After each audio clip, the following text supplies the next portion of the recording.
ও হো হো, রান্নাটা মনে হচ্ছে তো দারুণ হচ্ছে, জানি না খেতে কেমন হবে। তো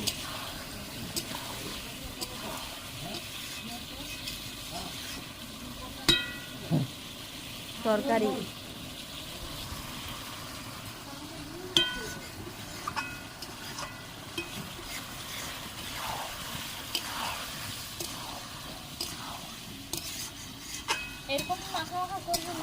না, আর একটু জল দাও, আর একটু মানে এটা তো ড্রাই হয়ে যাবে, নামিয়ে দিলে না গরমের জন্য একদম শুকনো হয়ে যাবে। তুমি হচ্ছে ইয়ে করবে, মানে আর একটু জল দিয়ে আর একটু গ্রেভি।